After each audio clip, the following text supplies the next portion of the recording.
Halo semuanya, selamat datang di segmen analisa. Kita dikejutkan dengan berita di mana rumah Ridwan Kamil yang merupakan mantan Gubernur Jawa Barat diperiksa oleh KPK pada hari Senin kemarin, tanggal 10 Maret 2025.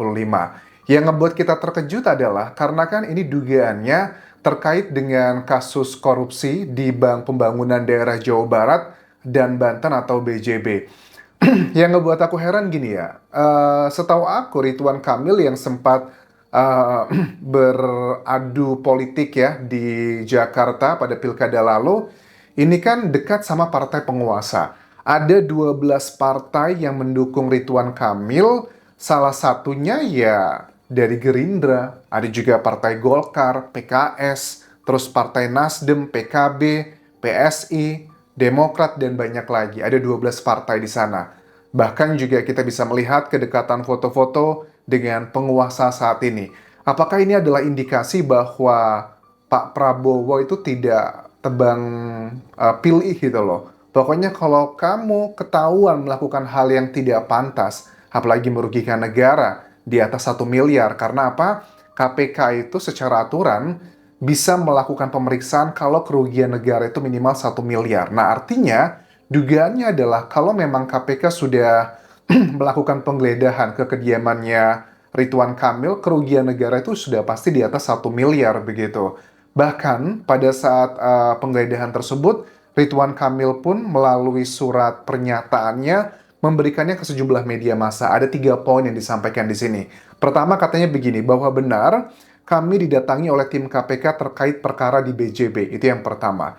Yang kedua, tim KPK sudah menunjukkan surat tugas resmi dan kami selaku warga negara yang baik, sangat kooperatif dan sepenuhnya mendukung membantu tim KPK secara profesional.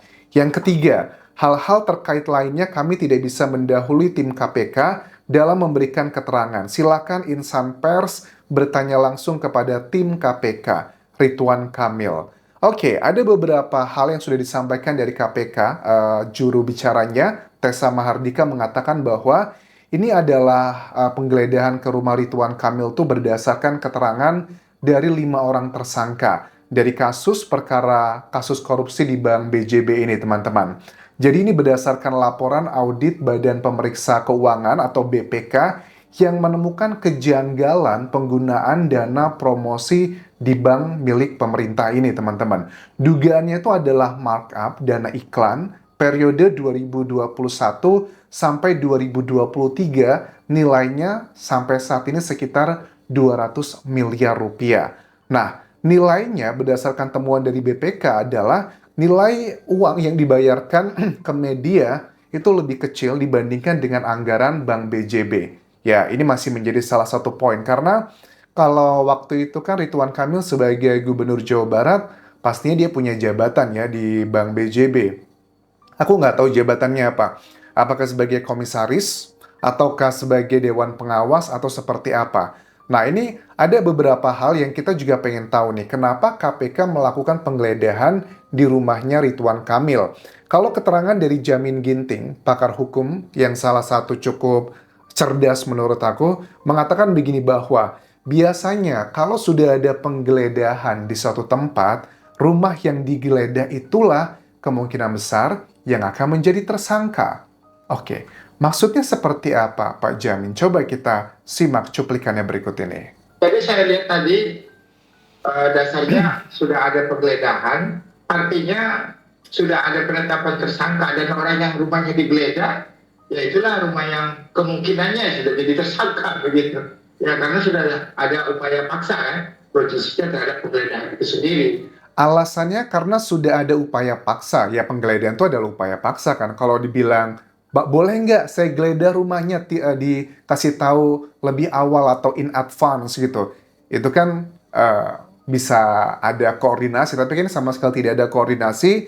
Tiba-tiba langsung datang, menunjukkan sprindiknya, terus juga dilakukan penggeledahan.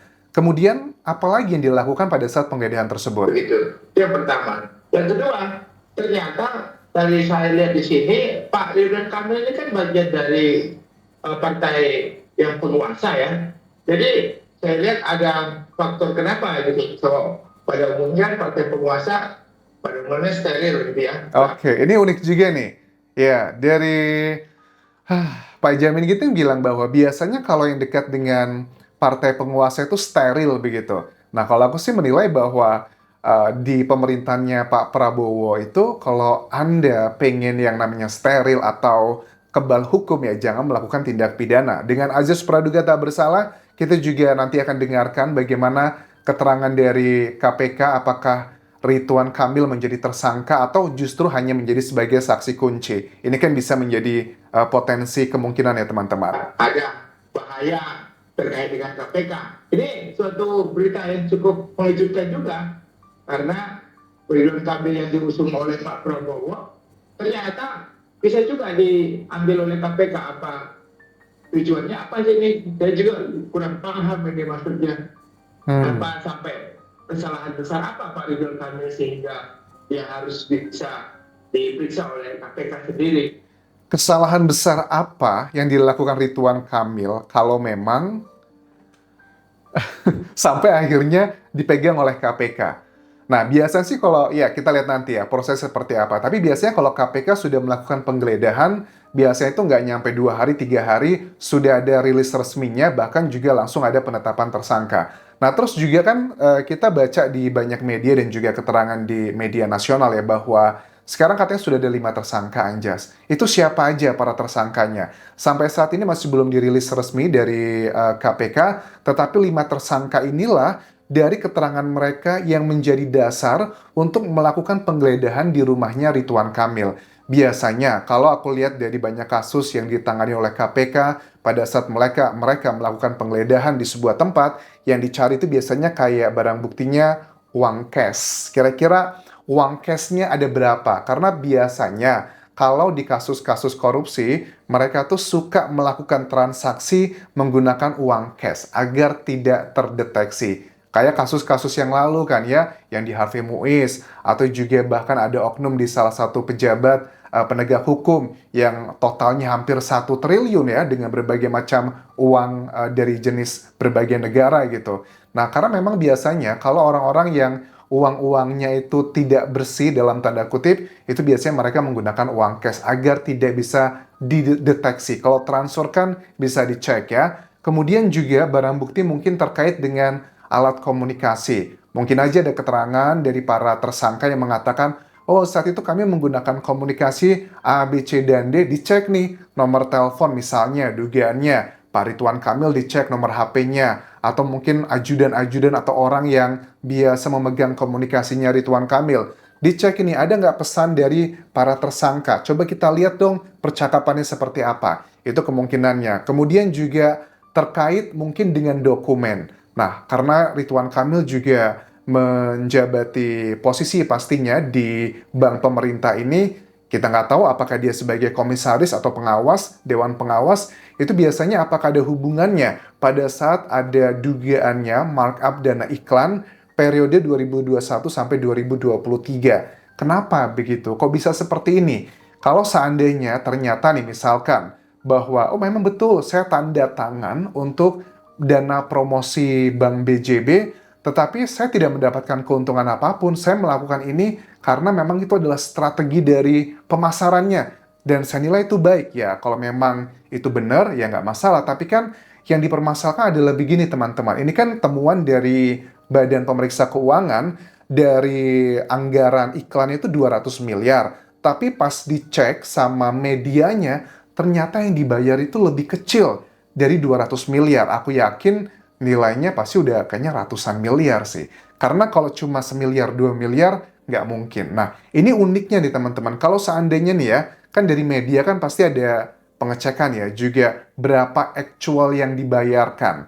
Apakah ini yang bermain adalah level bawah atau sampai level atas? Misalnya ada dugaannya begini, kalau dari level atas udah budgetnya 200 miliar buat bayar iklan-iklan di media-media tersebut, tapi level-level bawahnya Anjas yang main-main. Misalnya begini, ada media A gitu ya. Oke, nanti kita pasang iklan di kamu, tapi kita ada kesepakatan. Saya kasih kamu, oke, 100 miliar gitu, tapi ada actual pembayaran cuma 50%. sisanya buat saya, tapi saya minta kwitansi. Kalau kayak di warung-warung makan gitu kan ya, minta kwitansi kosong gitu. Jadi nanti kita nulis seperti itu.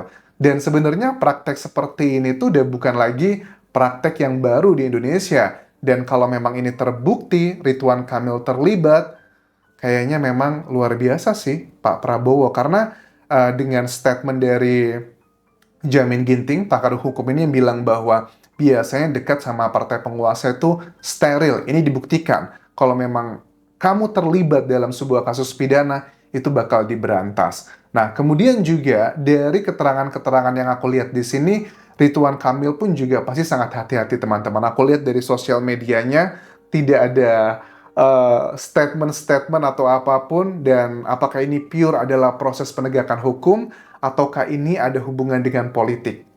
Kalau aku melihat sih ini adalah pure proses kayak penegakan hukum. Tetapi mungkin di Indonesia kan ya, dengan kita sedang berproses untuk menuju lebih baik, memang nggak bisa dipungkiri ada salah satu kemungkinan yang disampaikan dari Profesor Jamin Ginting tadi bahwa ada kesalahan apa nih dari seorang Ridwan Kamil mungkin ke partai penguasa. Kenapa kok bisa sampai dia keseret-seret dengan KPK? Karena ada kayak spekulasi di masyarakat yang bilang bahwa kalau kamu itu dekat sama partai penguasa, kamu punya kasus apapun tuh bakal aman-aman aja as long as nggak viral. Itu yang harus kita garis bawahi. Karena kalau aku lihat dari kepemimpinannya Pak Prabowo beberapa bulan terakhir ini, ya ada beberapa kasus yang viral, tetap aja ditindak walaupun itu dekat dengan dalam tanda kutip partai penguasa. Bahkan juga kayak menteri-menteri yang lama-lama pun juga sama, ada yang di-reshuffle, walaupun juga adalah dekat dalam tanda kutip. So, aku berharap banget bahwa kebenaran akan segera terungkap, dan kerugian negara dari kasus ini kemungkinan besar itu ratusan miliar rupiah yang disampaikan dari juru bicara KPK. Tapi exactly numbernya berapa, masih belum ada keterangan. Kalau seandainya dari 200 miliar, katanya dana iklan tersebut, kemungkinan besar ya, kalau aku lihat, sekitar 50% biasanya ya untuk dana markupnya tersebut. Siapa aja yang mendapatkan, dan aku juga penasaran siapa aja 5 tersangka yang sudah ditetapkan oleh KPK. Dugaannya adalah mereka berasal dari Bank BJB juga. Karena ya suka tidak suka, karena bank ini yang sedang didalami oleh KPK saat ini. Terima kasih sudah menonton. Apakah Ridwan Kamil akan resmi menjadi tersangka atau justru dia malah menjadi saksi kunci? Waktu akan menjawabnya sesaat lagi. Sampai ketemu lagi di video berikutnya. Tinggalkan like dan juga komen, subscribe channel YouTube ini, follow Instagram, Facebook pageku, dan juga akun TikTok di Anjasa Sumara. Sampai jumpa.